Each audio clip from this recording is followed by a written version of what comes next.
Back to news. తనతో పాటు ముఖ్యమంత్రి అయ్యే అర్హత మంత్రి కోమటిరెడ్డి వెంకటరెడ్డికే ఉందన్నారు సీఎం రేవంత్ రెడ్డి. కోమటిరెడ్డి బ్రదర్స్ నిజమైన పోరాట యోధులని కొనియాడారు. పార్టీలో కష్టపడుతూ ఈ స్థాయికి చేరుకున్నారని అన్నారు. బీఆర్ఎస్ కు ఒక్క సీటు వచ్చినా మోదీకి మద్దతిస్తారని సీఎం రేవంత్ రెడ్డి ఆరోపించారు. మోదీతో కలిసి కేసీఆర్ తెలంగాణను బొందలగడ్డగా మార్చారని మండిపడ్డారు. కాంగ్రెస్ ప్రభుత్వాన్ని పడగొట్టేందుకు కుట్రలు చేస్తున్నారని విమర్శించారు. ఎన్ని కుట్రలు చేసినా తిప్పి కొడతామని హెచ్చరించారు. పార్లమెంట్లో తెలంగాణ రాష్ట్ర అవతరణను అవమానించిన బీజేపీకి ఈ రాష్ట్రంలో ఓటు అడిగేనైతే హక్కు లేదన్నారు రేవంత్ రెడ్డి. వాడెవడో సన్నాసి, భూమికి మూరేడు లేడు, ఎంకన్నా మస్క కొడుతుండు, మంత్రి పదవి కోసం రాజగోపాల్ మస్క కొడుతుండు అంటారు. ఆ సన్నాసికి ఒక్క మాట చెప్పదలుచుకున్నా, నేను దొరగారి గడిలో సారాలో సోడా పోసి కాదు వాళ్ళు వచ్చింది. కోమటిరెడ్డి బ్రదర్స్ రక్తాన్ని చెమటగా మార్చి భుజాలు కాయలు కాసేలా 3 రంగుల జెండాను మోసి నాయకులుగా ఎదిగినరు. వాస్తవంగా నాతో పాటు ఎవరైనా ముఖ్యమంత్రి పదవికి అర్హత ఉందంటే అది కోమటిరెడ్డి వెంకటరెడ్డి గారికి అని చెప్పి నేను మనస్ఫూర్తిగా చెప్తున్నా. బీఆర్ఎస్ ను బీజేపీని బొందబెట్టాలి.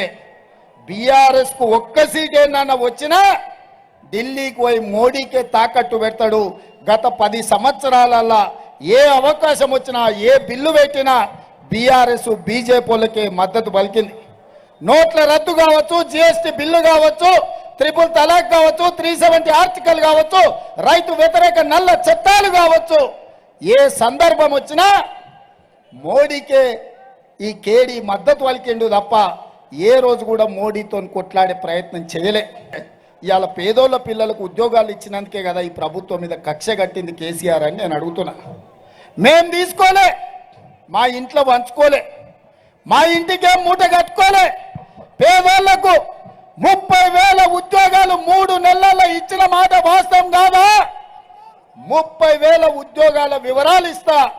ఎవడైనా దమ్మున్నోడు ఉంటే చర్చకు రావాలి. భువనగిరి సెంటర్లో డబుల్ బెడ్రూమ్ ఇళ్ళ పేరు మీద కథలుగా చెప్పి అల్లుడు వస్తే ఆడ ఉంటాడు, కొడుకు కోడలు ఉంటే ఆడవంటారు, గొర్రెపిల్ల మేకపిల్ల ఉంటే ఆడగట్టేస్తారు అని ఊరిచ్చిండు. ఆనా పిల్లంటల కోట శ్రీనివాసరావు ఊరించినట్టు గద్ద ముక్క ఆయన. ఎవరికైనా వచ్చినావే మా సోదరులు నడుతున్న డబుల్ బెడ్రూమ్ ఇల్లు వచ్చిందా? ఎవరికైనా ఇచ్చిండా?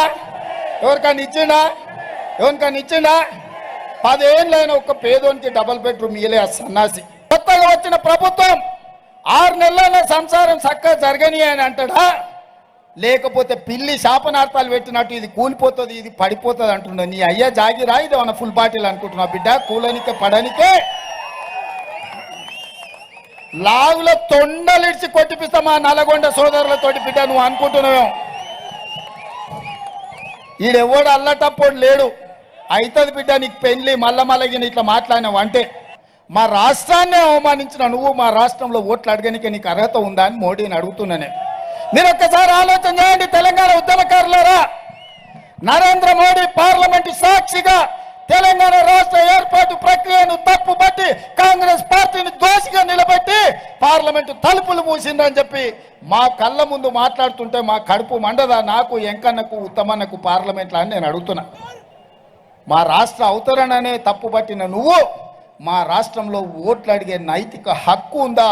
ఆయన తరఫున నిలబడ్డోళ్లకు బుద్ధి లేకపోయినా ఓట్లేసేటోళ్లకు లేదనుకుంటుండ్రా బీజేపీ వాళ్ళని నేను అడుగుతున్నా.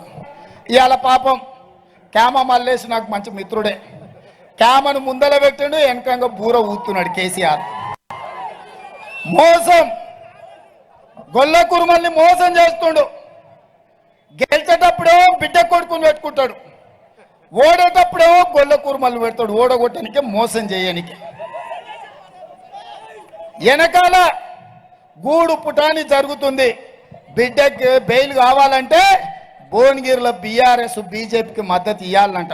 ఇవాళ నల్గొండ ఫ్లోరైడ్ ఎవరి పాపం? నీ పాపం కాదా? 10 ఏళ్ల కింద ఒకవేళ తెలంగాణ రాగానే ఎస్ఎల్పి పూర్తి చేసి ఉంటే 3 లక్షల ఎకరాలకు సస్యశ్యామలమై ఫ్లోరైడ్ భూతం శాశ్వతంగా భూస్థాపితమవుతుండే. ఎస్ఎల్బీసీని పండబెట్టింది నువ్వు కాదా సన్నాసుడా అని నేను అడుగుతున్నా.